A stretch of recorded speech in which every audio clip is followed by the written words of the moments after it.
22వ దినముగా దేవుని సన్నిధికి నడిపించినందుకు ముందుగా దేవాది దేవునికి వందనాలు చెల్లించుకుంటూ ప్రభు నామంలో అందరికీ వందనాలు తెలియచేస్తున్నా అండి. దేవుని యొక్క వాక్యంలోనికి వెళ్ళక ముందు నిన్నటి దినాన మనం ఏం చెప్పుకున్నామండి? హన్నా గురించి చెప్పుకున్నాం. అంటే టాపిక్ చెప్పాలి.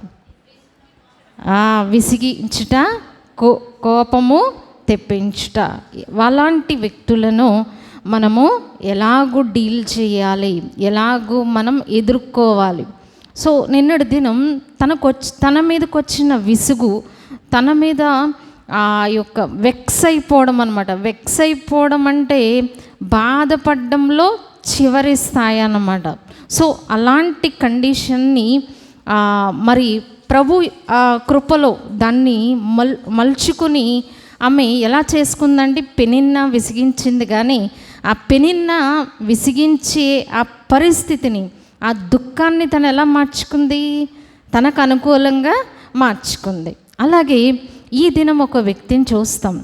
ఆ వ్యక్తి ఏం చేశాడు అంటే, తన్ని విసిగించిన ఆ పరిస్థితిని బట్టి తన ఆత్మీయ జీవితాన్ని టోటల్గా కోల్పోయిన ఒక వ్యక్తిని మనం చూస్తూ ఉంటాం. సో జనరల్గా మనకు 2 విధాల శోధనలు వస్తూ ఉంటాయి. ఒక శోధన దేవుని వలన రావచ్చు, సాతాను వలన రావచ్చు, మన చుట్టూ ఉన్న మనుషుల మనస్తత్వాల వలన వచ్చే శోధనలు ఒక ఎత్తు అయితే, మనముగా శోధనలో పడిపోతూ ఉంటాం. మనం కావాలని శోధనలోనికి వెళ్తాం. ఇప్పుడు పిల్లలకి చెప్తాం, అది చాకు, దాన్ని పట్టుకోవద్దు, బ్లేడు తెగిపోద్ది అని చెప్పాం.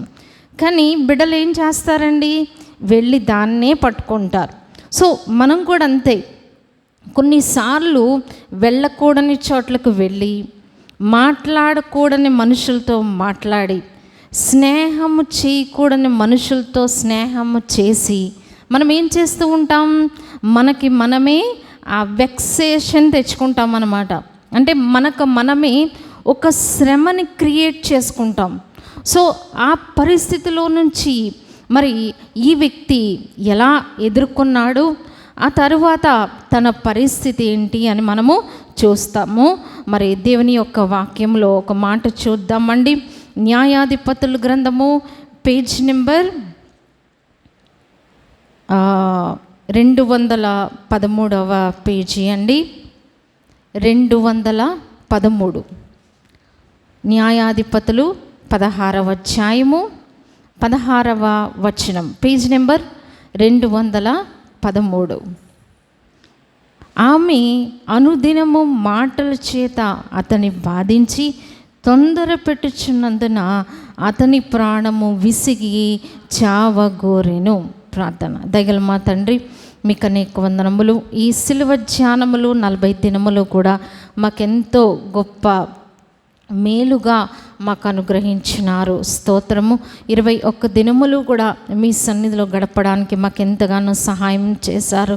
22వ దినముగా మీ సన్నిధిలో చేరి మీ వాక్కులను ధ్యానిస్తూ ఉండగా మాతో మాట్లాడమని నైనా వినగలిగే చెవులు, చూచి కన్నులు, గ్రహించి మనసు మాకు దయచేసి, అంధకార శక్తులు, చీకటి శక్తులు వాటి ప్రభావం పాతాళమందు బంధించి మీ యొక్క వాక్కులు స్వేచ్ఛగా విడుదల చేయమని యేసు నామమున ప్రార్థించి వేడుకొంచున్నాం తండ్రి, ఆమేన్. సో ఇక్కడ మనం ఒక వాక్యం చదువుకున్నాం కదండి. ఎవరు గుర్తు వస్తున్నారు మనకి? సంసోను గుర్తు వస్తున్నాడు. సంసోను అనగానే మనకి ఏం గుర్తొస్తుంది? ఏం గుర్తొస్తుందండి? సంసోను అనగానే చాలా బలవంతుడు, చాలా బలవంతుడు. ఎంత బలవంతుడు అంటే తన బలము ఎక్స్ట్రాడినరీ అన్నమాట. అంటే నార్మల్ కన్నా చాలా ఎక్కువైన, అంటే మానవాతీతమైన బలము తను కలిగిన వ్యక్తిగా మనకందరికీ కూడా గుర్తిస్తుంది. స్ట్రాంగ్ మ్యాన్ అంటారనమాట. చాలా బలము కలిగిన వ్యక్తి బైబిల్ గ్రంథంలో ఈ యొక్క సంసోన్. ఈ సంసోన్ యొక్క జీవితం మనం చూసినప్పుడు, సంసోన్ యొక్క పుట్టుక చాలా అద్భుతమైన పుట్టుక అండి. అందరిలాంటి పుట్టుక కాదు. సో మరి యేసు ప్రభు వారు పుడతారని ముందుగా ఎవరు ప్రవచించారండి? దేవుని దూత వచ్చి మరియ దగ్గర ప్రవచించారు. సో ఇదే పరిస్థితి సంసోను యొక్క జన్మానికి ముందు జరిగిందనమాట. మనోహ అనే ఒక వ్యక్తి ఉండేవాడట. ఏం పేరండి? మనోహరం కాదు, మనోహ. సో ఆ వ్యక్తికి తన భార్యకు చాలా కాలం పిల్లలు లేరు. నిన్న కూడా ఇదే టాపిక్ మాట్లాడుకున్నాం, హన్నా గురించి మాట్లాడుకున్నాం. సో హన్నా ఎల్కనా గురించి మాట్లాడుకున్నాం. సో ఈ దినం మనోహ తన భార్యకు కూడా చాలా కాలం పిల్లలు లేరంట.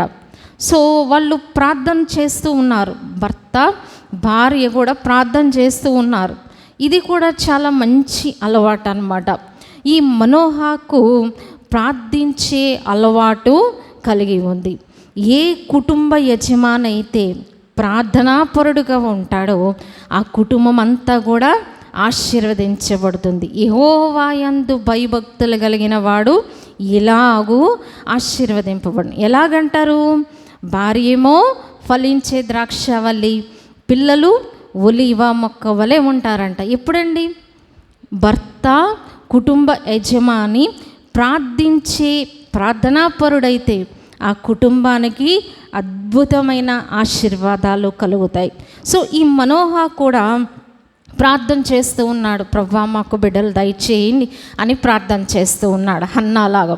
అప్పుడు ఒకసారి దేవుని దూత తన భార్యకు ప్రత్యక్షమైందంట.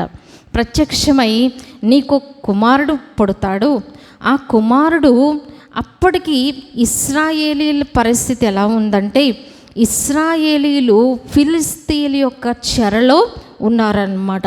ఫిలిస్తీన్లు వచ్చి ఆ దేశమును మరి స్వాధీనము చేసుకున్నప్పుడు ఇశ్రాయేలీలు అక్కడ బానిసలుగా ఉన్న పరిస్థితి. ఇశ్రాయేలీలేమో విడుదల కొరకు ప్రార్థన చేస్తున్నారు, ప్రభువా మా శత్రువుల చేతిలోండి విడిపించు నాయనా అని వారు ప్రార్థన చేస్తున్నారు. మనోహ తన భార్య ఏం ప్రార్థన చేస్తున్నారండి? బిడ్డలు కావాలని ప్రార్థన చేస్తున్నారు. సో దేవుని దూత ప్రత్యక్షమయ్యి ఏం చెప్పారు అంటే నీకు ఒక కుమారుడు పుడతాడు, అతను చాలా బలవంతుడు, అతను చాలా ధైర్యవంతుడు, అతను ఇశ్రాయేలీలందరినీ కూడా ఫిలిస్తీన్ల చేతిలో నుండి అతను విడిపిస్తాడు. కాబట్టి అతనికి మీరు తీసుకోవాల్సిన జాగ్రత్తలు ఏంటంటే ద్రాక్షారసము కానీ మద్యము కానీ అతని దగ్గరికి రాకూడదు. 2 కండిషన్స్ పెట్టిందనమాట. ఒక కండిషన్ ఏంటండి? ఫస్ట్ది ద్రాక్షారసం కానీ మద్యము కానీ అతని దగ్గరికి రాకూడదు. రెండవ కండిషన్ ఏంటంటే అతని తల మీదకి క్షౌరపు కత్తి ఎప్పటికీ రాకూడదు. అంటే అతను ఎప్పుడు కటింగ్ వేయించుకోకూడదు అనమాట. తల అతను తీయించకూడదు. మరి పురుషులు ఏం చేస్తారు? క్రాఫ్ వేయించుకుంటారు కదా. కానీ సంసోను గారికి దేవుడు పంపించిన మెసేజ్ ఏంటంటే జుట్టు కట్ చేయకూడదు. అతను దేవునికి ఎలా ఉండాలట? నజీరుగా ఉండాలి, అంటే దేవునికి ప్రతిష్ఠితుడుగా ఉండాలి. ఈ 2 కండిషన్స్ చెప్పారు. ఒకటేంటండి? ద్రాక్షారసం మద్యం తాగకూడదు, కటింగ్ వేయించకూడదు అనే విషయాలు దేవుని దూత చెప్పారు. అతను ఇంకొకటి ఏం చెప్పారండి? అతనిలో ఉన్న స్పెషాలిటీ, అతను ఫిలిస్తీన్ల చేతిలో నుండి ఇశ్రాయేలీలను విడిపిస్తారు, దేవుడిచ్చిన వాగ్దానం. సో ఈ భార్య ఆ దేవదూత చెప్పేసి వెళ్ళిపోయిన తర్వాత తన భర్త వచ్చాక ఈ విషయాలన్నీ చెప్పిందంట. చెప్తే మనోహకి అర్థం కాలేదన్నమాట. అప్పుడు మనోహ ప్రార్థన చేశాడంట. ఏమని ప్రార్థన చేశాడు? ప్రభువా ఇలాగూ ఎవరో వచ్చి చెప్పారంట, మరి మరలా నాకు కనుపరచు, నేను ఆ బిడ్డ కోసం ఏ జాగ్రత్తలు తీసుకోవాలో అని మనోహ ప్రార్థన చేశాడు. సో ఇక్కడ చూసినట్లయితే ఎంత బాధ్యత కలిగిన కుటుంబ యజమానం మనం చూస్తున్నాం కదా. భార్య చెప్పేసినంత మాత్రాన్ని తను కన్విన్స్ కాలే. తను ఏమనుకున్నాడు? మళ్ళా ప్రేయర్ చేసినప్పుడు మరలా తన భార్య పొలంలో పని చేసుకుంటుందట. మరలా దేవుని దూత ప్రత్యక్షమైంది. ఆమె మరి ఆ వచ్చిన వ్యక్తి దేవుని దూత ఆమెకి తెలియదన్నమాట. ఏదో ఒక వ్యక్తి వచ్చారు అని అనుకుంటుంది. ఆ వ్యక్తి చాలా ప్రకాశవంతంగా ఉన్నారు. మరి అప్పుడు ఏం చేస్తుందంట, వెంటనే అక్కడున్న పని ఆపేసి, అయ్యగారు ఇక్కడే ఉండండి, మా యొక్క యజమాన్ని పిలుచుకొని వస్తానని చెప్పి గబగబా మనోహాన్ని పిలుచుకొని వచ్చిందనమాట. వచ్చినప్పుడు అతను అడుగుతాడు, నువ్వు నాకు కుమారుని ఇస్తానన్నావు, ఆ కుమారుణ్ణి నేను ఎలాంటి జాగ్రత్తలు నేను తీసుకోవాలి, మరలా నాకు తెలియచేయమన్నప్పుడు అదే మాట దేవుని దూత చెప్తుంది. ఏమని? ద్రాక్షారసం మధ్యం తాకూడదు, ఆ క్షౌరపు కత్తి ఎప్పటికీ రాకూడదు, దేవునికి నజీరుడుగా ఉండాలి, అతను ఫిలిస్తీయుల చేతిలో ఉండి ఇశ్రాయేలీలను విడిపిస్తాడు అనే విషయం చెప్పారట. అప్పుడు ఇతను ఏం చేశాడంట, బలి అర్పించినప్పుడు ఆ మంటల్లో దేవుని దూత ఆరోహణం అయిపోయినట్లుగా మనం చూస్తున్నాం. ఓకే, ఈ బిడ్డ పుట్టాడు, ఆ దేవుని కృపను బట్టి నజీరుడుగా వాళ్ళ తల్లిదండ్రులు పెంచుతున్నారు, ఈ 2 జాగ్రత్తలు తీసుకుంటున్నారు. ద్రాక్షారసం మద్యం తాగకూడదని, రెండవది ఆ క్షౌరపు కత్తి వేయించకుండా అతన్ని పెంచుతూ ఉన్నారు. అప్పుడు అతనికి చాలా బలం ఉంది. ఎలాంటి బలం అంటే, ఒకసారంట సింహం ఎదురొచ్చిందంట. సింహం ఎదురొస్తే ఆ సింహాన్ని ఎలా చీల్చాడంటండి, ఒక మేక పిల్లని చీల్చినట్టుగా సులువుగా ఆ సింహాన్ని చీల్చివేశాడు. ఇదంతా ఎక్స్ట్రాడినరీ బలం. ఎలా వచ్చిందంటారు ఈయనకి? దేవుడు ఆయనకు ఆ బలం ఇచ్చారనమాట. మనం తలాంతుల గురించి చెప్పుకున్నాం. ఈయనకి దేవుడిచ్చిన తలాంతులు ఏంటండి? బలం. ఆ బలాన్ని దేనికోసం వినియోగించాలి, ఆ పర్పస్ కూడా చెప్పేశారు. ఏంటంటే అది దేనికోసం? ఆ ఫిలిస్తీయుల చేతిలో ఉండి ఇశ్రాయేలీలను విడిపించడానికి. కానీ ఓకే, ఇలా జరుగుతూ ఉండగా ఒకానొక దినమున ఫిలిస్తీన్లు ఇతన్ని పట్టుకోవడానికి ఏం చేశారంట, ఒక పట్టణంలోనికి అతను వెళ్ళినప్పుడు, పూర్వకాలం ఏముండేయండి, ప్రతి పట్టణానికి కూడా దేశానికి ఫెన్సింగ్ ఎలా ఉంటుందో పట్టణానికి కూడా పెద్ద పెద్ద డోర్స్ ఉండేవి అన్నమాట. ఇనుప డోర్స్ అంటారు. సాయంకాలం 6 అవ్వగానే ఆ పట్టణపు తలుపులు వేసేస్తూ ఉంటారు. మరలా పొద్దున్నయ్యాక ఆ పట్టణ తలుపులు తెరుస్తారు.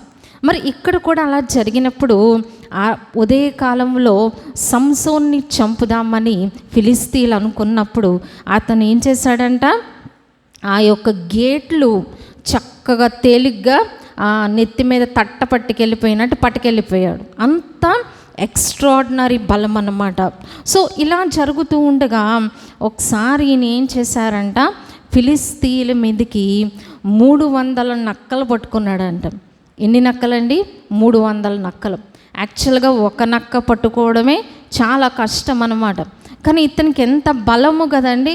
సో 300 నక్కలు పట్టుకొని ఏం చేశాడంట, వాటికి 2 తోకలు, ఆ నక్క తోక ఈ నక్క తోక కలిపి ముడేసేసి, అలాగూ ఎన్ని పేర్స్ వస్తాయి, అప్పుడు ఎన్ని జతలు వస్తాయి? 150 పేర్స్ వస్తాయి. సో వాటన్నిటికీ కూడా దివిటీలు కట్టాడంట. దివిటీలు కట్టి ఫిలిస్తీన్ల యొక్క పొలంలోనికి తోలేశాడంట. అప్పుడు ఫిలిస్తీన్ల చేలన్నీ కూడా పాడైపోయింది. సో మళ్ళా ఫిలిస్తీన్లు ఊరుకుంటారండి, ఈయన పట్టుకోవడానికి వచ్చారంట.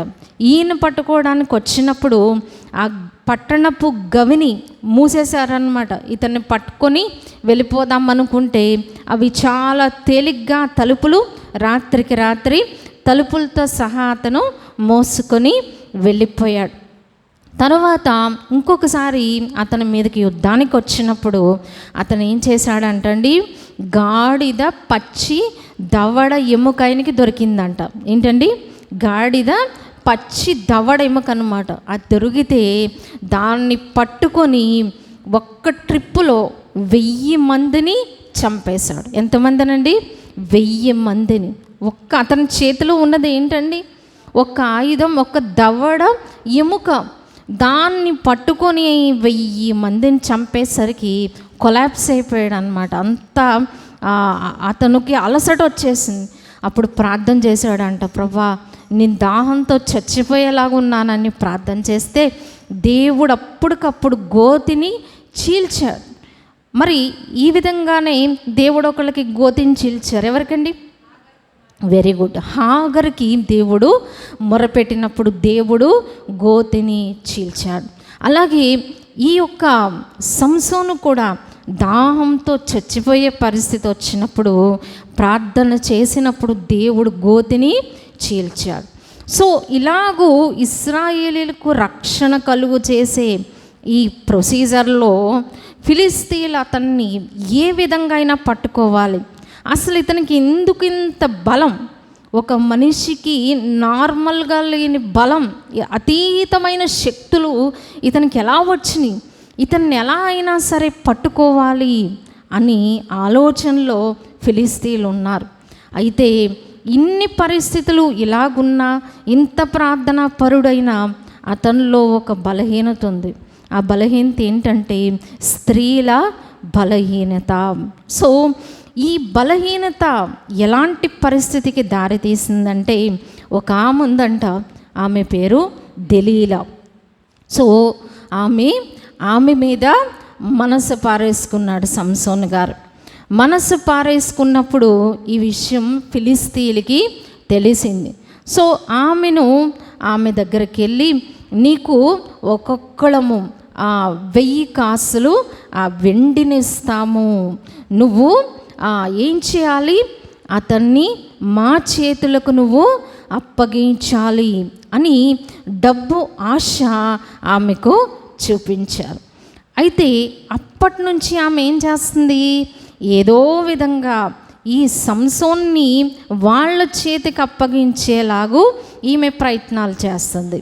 సో ఒకానొక దినాన్న ఏం చేసిందంట, ఇంగ్లీష్ బైబిల్లో ఉంటుంది, ఎంటైజ్ చేయడం అంటే మరులు కొల్పడం అన్నమాట. సో ఈమె ఏం చేస్తుంది, అతన్ని లాలిస్తూ ఉందన్నమాట. యాక్చువల్గా లాలించడం అనే మాట ఎవరికి ఉపయోగిస్తాం, చిన్ని బిడ్డలను కదా. అంటే ఆమె దగ్గరికి వెళ్ళేసరికి ఇతను ఎలా అయిపోతున్నాడు, చిన్న పిల్లోళ్ళలాగా అయిపోతున్నాడు అనమాట. సో అతన్ని ఏం చేస్తుంది, మరులు కొలుపుతూ అతన్ని బలము, ఆ యొక్క సీక్రెట్ ఏంటో తెలుసుకోవాలని ఆమె ప్రయత్నం చేస్తూ ఏం చేసిందంట, నీ బలము దేంట్లో ఉందో నాకు చెప్పవా అని అతన్ని అడగడం మొదలుపెట్టిందంట. అయితే సంసోన్ గారు అంత తేలిగ్గా చెప్పేవారు కాదు. ఆయన ఏం చేశారంట, నన్ను 7 నిరవంజి చువ్వలతో, నిరవంజి చువ్వలు అంటే ఏంటండి, నిరవంజి చెట్లను ఉంటాయి, అవి చాలా బలంగా ఉంటాయి అన్నమాట. ఇప్పుడు మనకి తెలుసు, ఇప్పుడు తాటాకులు వేసేటప్పుడు దానికి ఏం చేస్తారండి, ఆ యొక్క మట్టలతో ఉన్న దాంతో కడతా ఉంటారు, అది చాలా స్ట్రాంగ్గా ఉంటుంది అనమాట. అలాగే నిరవంజి చెట్లు అనేది కూడా గడ్డిలో నిరవంజి చెట్లు ఎదుగునట్లు అని వాక్యంలో ఉంది. అంటే అంత స్ట్రాంగ్ అనమాట. వాటితో కడితే నేను బలహీనున్నైపోతాను అని చెప్పారంట. సో వెంటనే ఆమె 7 నిరవంజి చువ్వలు తెప్పించి అతన్ని ఏం చేసింది, గట్టిగా కట్టేసిందంట. ఈ లోపల ఒక పక్కన ఈ ఫిలిస్తీన్లు మాట వేసి ఉన్నారనమాట అతన్ని సంసోన్ను పట్టుకోవడానికి. సో ఆమె ఏమంటుంది, నిరవంజి ఇతను నాకు చెప్పేశాడు, ఇతన్ని ఇప్పుడు ఫిలిస్తీన్లు పట్టుకెళ్ళిపోతారని, సంసోను నీ మీదకి ఫిలిస్తీన్లు వచ్చేస్తున్నారు అందంట.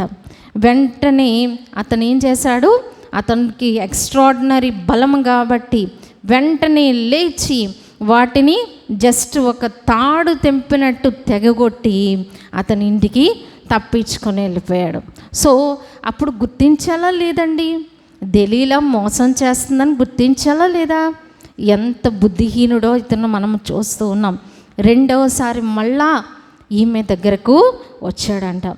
వస్తే అతను ఈమె ఏం చేస్తుంది, లాలిస్తుందన్నమాట.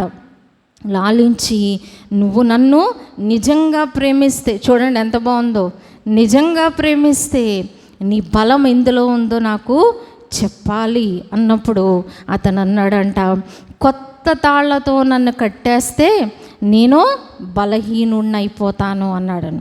అప్పటికప్పుడు కొత్త తాళ్ళు తెప్పించేసింది.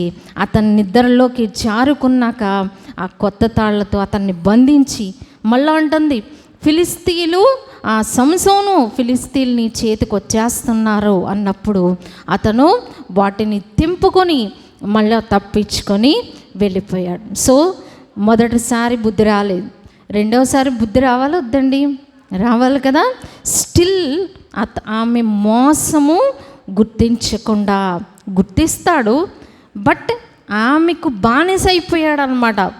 సో థర్డ్ టైం మళ్ళా ఆమె అడుగుతూ ఉంది, నువ్వు నిజంగా నన్ను ప్రేమిస్తే నీ బలం ఎందులో ఉందో నాకు చెప్పు అన్నప్పుడు ఆమె ఏం చెప్పాడంట, అతనికి పెద్ద తల. ఎందుకు? అతను నజీరు. సో అతని తల కట్ చేయకూడదని దేవుడు చెప్పారు కదా. ఏం చెప్పాడంట, నా తలని 7 జడలు అల్లాలి, అల్లితే నేను బలహీనున్నైపోతాను అన్నాడంట. ఆమె ఏం చేసింది, అతన్ని నిద్రపుచ్చేదంట. చూడండి, ఆమె ఏం చేసేదంట, తొడ మీద పడుకోబెట్టి నిద్రపుచ్చేసేదంట. మరి అంత డీప్ స్లీప్, ఎంత గాఢ నిద్ర చూడండి. అతనికి 7 జడలు కూడా వేసేస్తుందంట. వేసేసి పైగా ఆ జడలన్నీ కలిపి ఒక మగ్గానికి పట్టుకొని దానికి మేకుతో దిగేసేసిందండి. చూడండి, 7 జడలు అల్లింది, ఆ 7 జడలు కలిపి మగ్గం పెట్టి ఆ మేకుతో ఆమె దిగ్గొట్టేసింది, అంటే కదలకుండా అన్నమాట. సో వెంటనే అంది, సంసోను ఫిలిస్తీన్లు నీ మీదకి వచ్చేస్తున్నారు అనగానే ఈయన ఏం చేశాడంట, స్ట్రాంగ్ మ్యాన్ కాబట్టి ఆ మగ్గం మేకుతో సహా తప్పించుకొని వెళ్ళిపోయాడు. సో అయిపోయింది. ఇప్పుడన్నా అతనికి బుద్ధి రావాలి. స్టిల్ అతనికి బుద్ధి రాలేదు అనమాట. 3 సార్లు కూడా దేవుడు సంసోనుకు అవకాశం ఇచ్చాడు. మరి 4వసారి తిరిగి ఆమె దగ్గరకు వచ్చాడు. వచ్చినప్పుడు ఆమె ఏం చేసిందంట, మనం చదువుకున్నాం కదండి ఈ మాట, ఒకసారి మనం చదువుకుందాం. చాలా ఇంపార్టెంట్ వెర్స్ అది. న్యాయాధిపతులు 16:16 ఆమె అనుదినమును మాటల చేత అతన్ని బాధించి తొందర పెట్టుచున్నందున. ఈ శోధన తన తెచ్చుకున్నాడండి, లేకపోతే తనకు వచ్చిందా? నిన్న చూచాం, పెనిన్నా వల్ల శోధన తనకు తెచ్చుకున్నది కాదు, ఆల్రెడీ తనకున్న శోధన అన్నమాట అది. కానీ ఈ శోధన దగ్గరికి ఎవరు వెళ్తున్నారు? సంసోనే పనిగట్టుకొని వెళ్తున్నాడు కదా. ఎంత విచారకరము. ఏం చేస్తుందంటే ఆమె అనుదినము, ఇది ఎప్పుడో జరుగుతున్న విషయం కాదు, రోజు ఆమె దగ్గరికి వెళ్ళిపోతున్నాడు. రోజు ఆమె ఏం చేస్తుంది, మాటల చేత బాధిస్తుంది. అయినా కానీ సంసోన్ గారికి తెలివి లేదు ఇక్కడ. ఇంకేం చేస్తున్నాడంట, తొందర పెట్టుచున్నందున. తొందర పెట్టడం అంటే ఏంటండి, కొంతమందికి ఏదన్నా కావాలని అడిగారు అనుకోండి, మనం ఏదో పనిలో ఉంటాం కానీ అప్పటికప్పుడు ఇచ్చేయాలి, అప్పటికప్పుడు చేసేయాలి. సో మనకు కొన్ని పనులు ఉంటాయి కదా, వాటిని మనల్ని చేసుకునివ్వరు. ఏదన్నా కావాలంటే తొందర పెట్టినప్పుడు మనకి ఏమొస్తుంది, విసుగు వచ్చేస్తుంది. పిల్లలు అంతే కదా, ఏమంటారు, నాకు ఇదే కావాలి, నాకు అదే కావాలి, ఇప్పుడే కావాలి అంటారు. ఎక్కడి నుంచి వచ్చేస్తాయి కదా. సో ఈమెను ఆ విధంగా ఇతన్ని ఆమె విసిగిస్తుందన్నమాట. ఇంకేం చేస్తుందండి, అప్పుడు అతని ప్రాణము విసిగి చావగోరను. ఇంక అనుకున్నాడు, చచ్చిపోతే బెటర్రా బాబు, దీని శోధన భరించే కన్నా అనుకుంటున్నాడు, కానీ ఆమె దగ్గరికి రాకూడదు అని మాత్రం అనుకోవట్లేదు కదా. అంటే మనం అనేక సార్లు ఇలాగే చేస్తూ ఉంటాం. శోధనకరమైన మనుషులు మనకి తెలిసినప్పుడు అలాంటి మనుషుల దగ్గరికి మనం రిపీటెడ్గా వెళ్తూ ఉంటాం, పదే వెళ్తాం. ఎందుకు ఈ శోధన, మనం ఎందుకు ఈ శోధన తెచ్చుకోవాలి? అతను అలాంటోడని మనకి తెలుసు, ఆమె అలాంటిదని మనకి తెలుసు, సరైన వ్యక్తులు కారని తెలిసినా కానీ మనకి ఏం చేస్తాం, మనం ఇతనేమో ఆమె సుఖం కోసం బానిస అయిపోతే మనకేం కావాలి, ఏదో గాసిప్ కావాలి, అంటే ఏదో చాడీలు కావాలి. ఆ విషయాలన్నీ ఆమె దగ్గరే తెలుస్తాయి. సో ఏం చేస్తాం, ఆమె వల్ల శోధనని తెలిసిన ఆమె దగ్గరికి పరిగెట్టుకెళ్ళిపోతారు, అతని దగ్గరికే పరిగెట్టుకెళ్ళిపోతారు. అతని వల్ల నష్టము, ఆమె వల్ల నష్టము కలుగుతుందని తెలిసి కూడా ఏం చేస్తూ ఉంటాం? తిరిగి అదే శోధనలోకి మనమే పనిగట్టుకొని వెళ్ళిపోతూ ఉంటాం. కానీ అలా చేయడం వలన ఎంత భయంకరం. ఇతను ఏమనుకున్నాడంట? చచ్చిపోవాలి కానీ ఆమె దగ్గరికి వెళ్ళకుండా మానలేదు. చివరికి విసిగిపోయి ఏం చేశాడంట? తన యొక్క పుట్టుక రహస్యాన్ని తెలియచేశాడు. నేను దేవునికి నజీరుని, నేను దేవుని యొక్క కృపచేత పుట్టిన వాడని, నా తలలో బలం ఉంది, నా తల కట్ చేస్తే నా బలం పోద్దని అన్నాడంట. వెంటనే ఆమె ఏం చేసిందంట? మళ్ళా వాళ్ళని రమ్మంది, తల కట్ చేయించింది. మరి సంసోను ఫిలిస్తీయులు నీ మీదకి వస్తున్నారు అన్నప్పుడు సంసోను అనుకున్నాడంట, ఎప్పట్లాగే నేను ఇప్పుడు కూడా చేస్తాను. ఎందుకంటే తన బలం మీద తనకి నమ్మకం. సో నాకు బలం ఉంది కదా అనుకున్నాడు అనమాట. కానీ ఈసారి ఓడిపోయాడు. సో వాళ్ళు ఫిలిస్తీయులు బంధించి ఏం చేశారంట? అతని కళ్ళు ఊడబెరికి అతన్ని మరి ఒక గుడిలోకి తీసుకుని వెళ్ళి అతనితో ఏం చేయించారంట? గానుగ తీయడానికి అతన్ని ఉపయోగించారు. చివరికి వాళ్ళందరితో పాటు అతను చనిపోయాడు. సో అయితే చివరిలో కొంచెం రిపెంటెన్స్, కొంచెం పశ్చాత్తాపం. ఏమని? అప్పుడు అందరూ అతన్ని అపహాస్యం చేస్తూ ఉంటే, అందరూ అతన్ని చూసి నవ్వుతూ ఉంటే, మన ఫిలిస్తీయులను ఎంత బాధ పెట్టిన వాడు వీడిలాగా ఉన్నాడు అని బాధ పెడితే అప్పుడు ప్రార్థన చేశాడంట, ప్రభువా యెహోవా దయచేసి ఈసారికి నన్ను క్షమించి నా బలము నాకు ఇవ్వు అని ప్రార్థన చేసినప్పుడు మరి అతని వెంట్రుకలు కొంచెం మొలక రావడం మొదలుపెట్టినవి. అప్పుడు ఏం చేశాడంట? వాళ్ళు ఎక్కడైతే కూర్చుండి ఇతన్ని అపహాస్యం చేస్తున్నారో పెద్ద బిల్డింగ్లో దానికి ఆధారమైన స్తంభాల దగ్గరికి తీసుకుని వెళ్ళమన్నాడంట. ప్రభువా నన్ను జ్ఞాపకం చేసుకో అని చెప్పి ఆ గుడి స్తంభాలు పట్టుకొని అతను మరి లాగినప్పుడు మొత్తం ఆ యొక్క కన్స్ట్రక్షన్, ఆ యొక్క భవనమంతా కూడా కూలిపోయింది. అనేక మంది చనిపోయారు, అందులో సంసోను కూడా చనిపోయాడు. సో ఎంత ట్రాజిక్ అండ్ ఎంత బాధకరమైన ముగింపు ఇతని జీవితంలో మనం చూస్తున్నాం. అంటే దేవుడు మనకిచ్చిన తలాంతులు ఏ విధంగా మనం వాడుతూ ఉన్నాం. మనము ఇతన్ని బాధ పెట్టడం వలన అతను ఏమనుకున్నాడు? ఇంకా పోయింది ప్రాణం, చెప్పి పడతే వదిలిపోద్ది అనుకున్నాడు అనమాట. కాబట్టి మన జీవితంలో నిన్న హన్నా దాన్ని తనకు అనుకూలంగా మరల్చుకుంది. సంసోను ఏం చేశాడండి?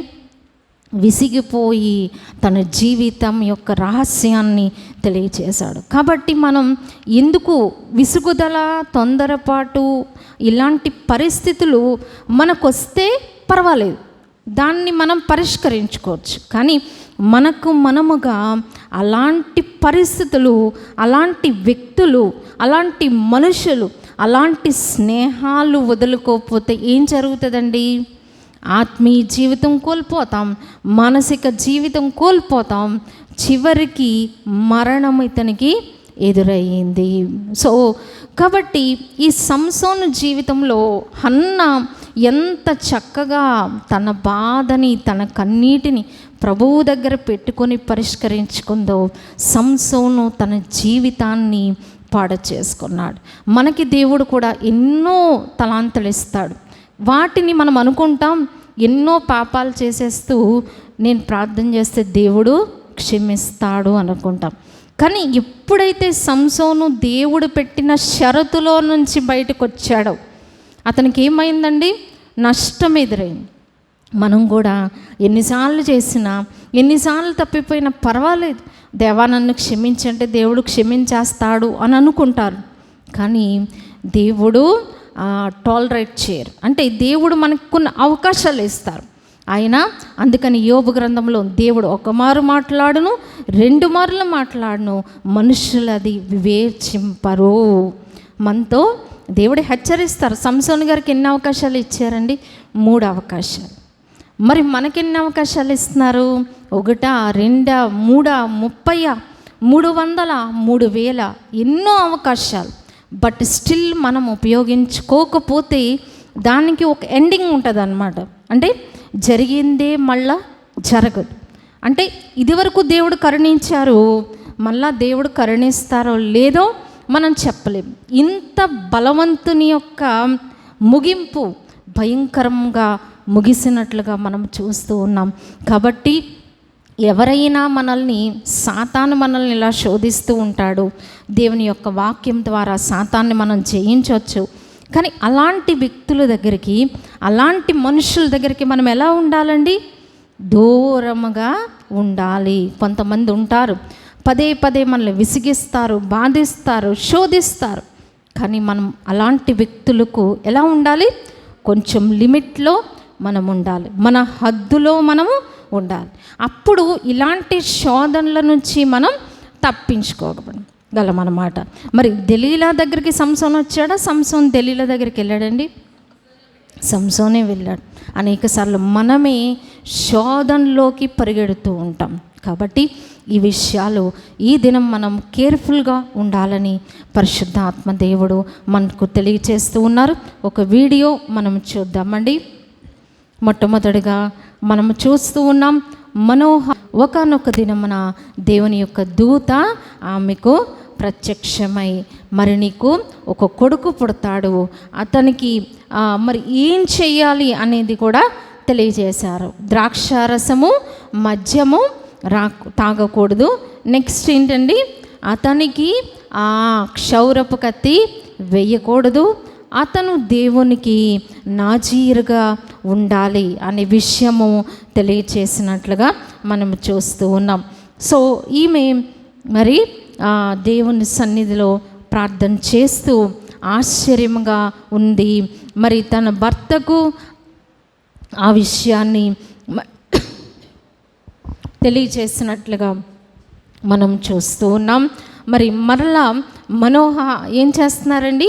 ప్రార్థన చేస్తున్నారు. ప్రభువా, నా భార్య కనిపించిన వ్యక్తిని మరలా నాకు చూపించు అన్నప్పుడు దేవుడు మళ్ళా మరి తన భార్యకు దైవ దర్శనము, దేవుని దూత ప్రత్యక్షమైనప్పుడు తన భర్తను తీసుకొని వచ్చినప్పుడు వాళ్ళిద్దరికీ కలిపి ఆమె కొన్ని ఇన్స్ట్రక్షన్స్ ఇస్తూ ఉంది.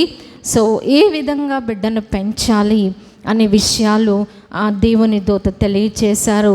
అప్పుడు భార్య భర్తలు ఇద్దరూ కలిసి ఏం చేశారండి? దేవునికి బలిని అర్పించినట్టుగా మనము చూస్తూ ఉన్నాం.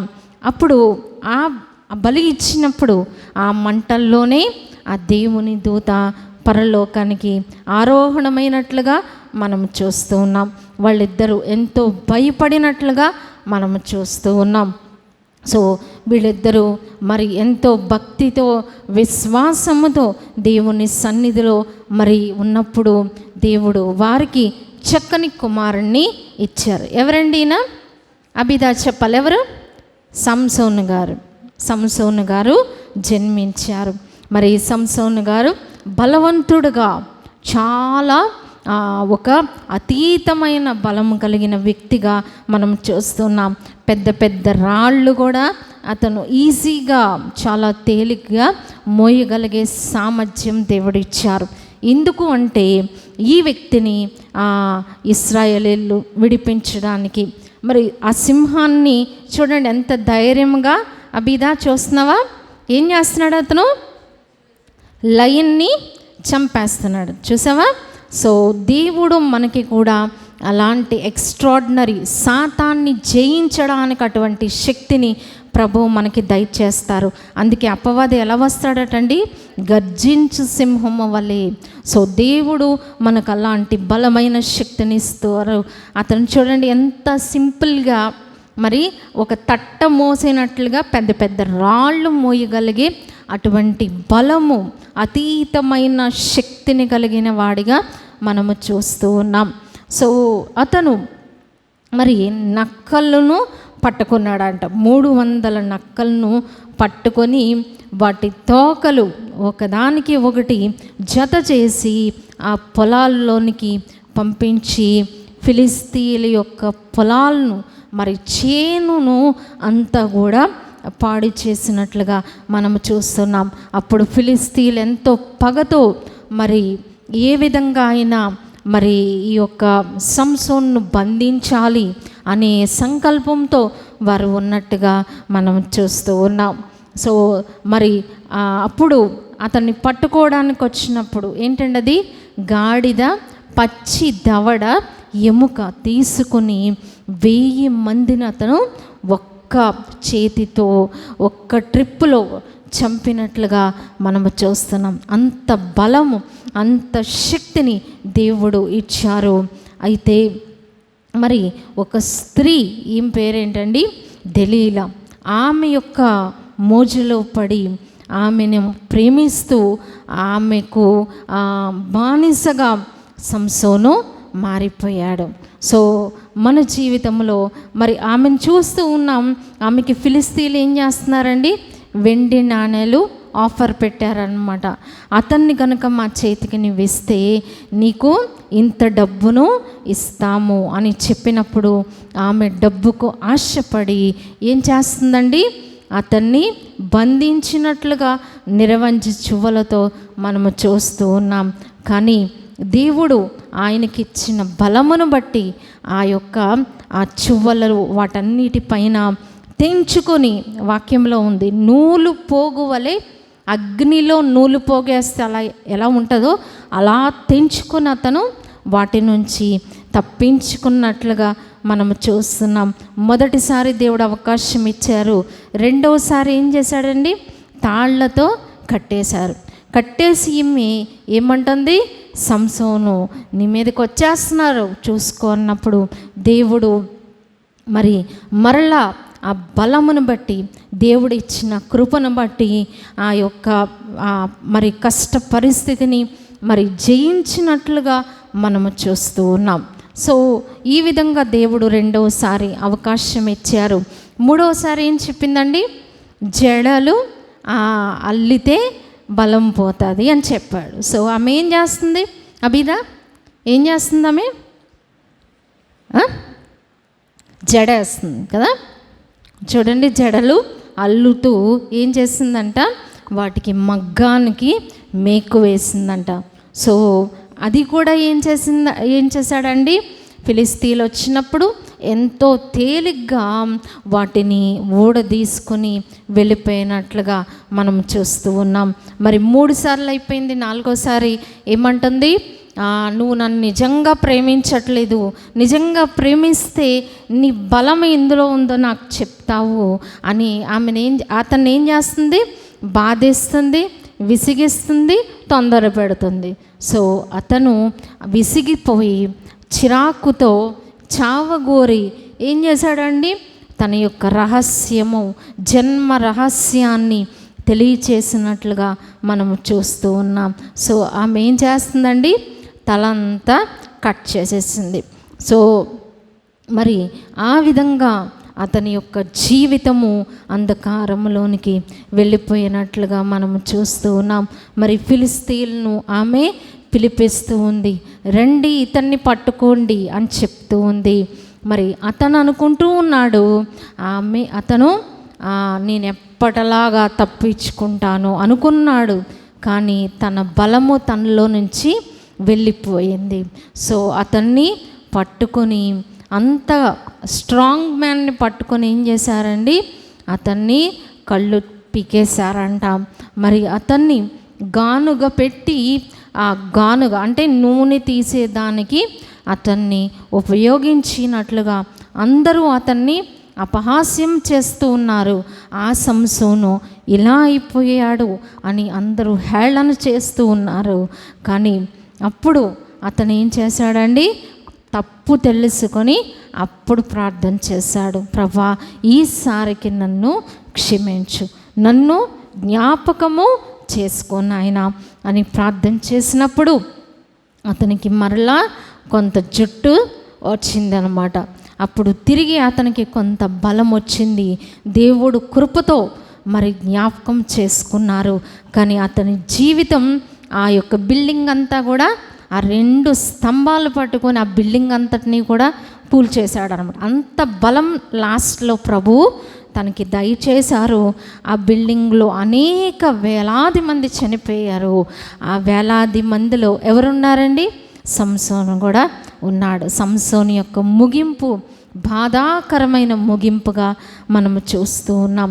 అలాగే మన జీవితంలో మనము ఇలాంటి విషయాల్లో జాగ్రత్త కలిగి లేకపోతే, మనల్ని విసిగించి బాధిస్తూ ఉన్నప్పుడు మన జీవితంలో కూడా ఏం చేస్తాం? రాంగ్ స్టెప్స్ వేస్తాం, తప్పుడు నిర్ణయాలు తీసుకుంటాం. కాబట్టి మనం ఏది సీక్రెట్గా ఉంచాలో, ఏది రహస్యంగా ఉంచాలో వాటిని మనం రహస్యంగా ఉంచుకోవాలి. దెలీలా లాగా ఇతనికి దెలీలా యజమానిగా ఉంది, ఇతను బానిసగా ఉన్నాడు. మన జీవితంలో దెలీలా ఏంటి?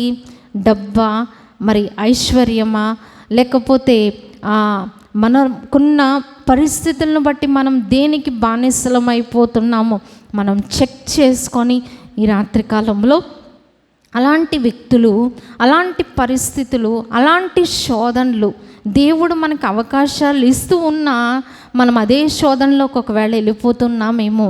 దెలీలా యొక్క ఆ యొక్క ఎంటైసింగ్ ఆ స్పిరిట్స్ యొక్క ప్రభావంలోనికి మనం వెళ్తున్నామేమో. ఈ రాత్రికాలంలో దేవుడు మనకి అవకాశం ఇచ్చారు. ఆ సంసోనికి 3 అవకాశాలు ఇచ్చారు. ఈ రాత్రి మనకు కూడా అవకాశం ఇస్తున్నారు. ఒకవేళ మనం ఎవరికన్నా, ఏ మనుషుల కన్నా అలా బానిసలం అయిపోయామేమో, ఆ వ్యక్తులు నష్టం చేస్తున్నారని తెలిసిన స్టిల్ వాళ్ళ యొక్క చెరలోకి మనం వెళ్ళిపోతున్నామేమో. ఈ రాత్రి తప్పించుకునే అవకాశం దేవుడు మనకి దయచేసినారు. కాబట్టి సిలువ మనల్ని పరిస్థితుల నుండి, కష్ట విషయాల నుండి, శత్రు బారి నుండి తప్పించే సాధనము. కాబట్టి సిలువ ధ్యానాల్లో ఉన్న మనం, సిలువ దగ్గరకు చేరిన మనం మరి సంసోను వలె మన జీవితాలను పాడు చేసుకోకుండా దేవుడిచ్చిన వాటిని ఆయన మహిమ కొరకు మనం వాడదాం. ప్రభు అట్టి కృపలు మనందరకు దయచేయనుగాక. ఆమేన్. పరిశుద్ధుడా, విన్న మాటలు మాలో ఫలింప చేయం, దుష్టుడెత్తుకొని పోకుండా భద్రపరచం, నీరు కట్టి ఫలింప చేయం. యేసు నామమున ప్రార్థించి వేడుకొంచున్నాం తండ్రి. ఆమేన్.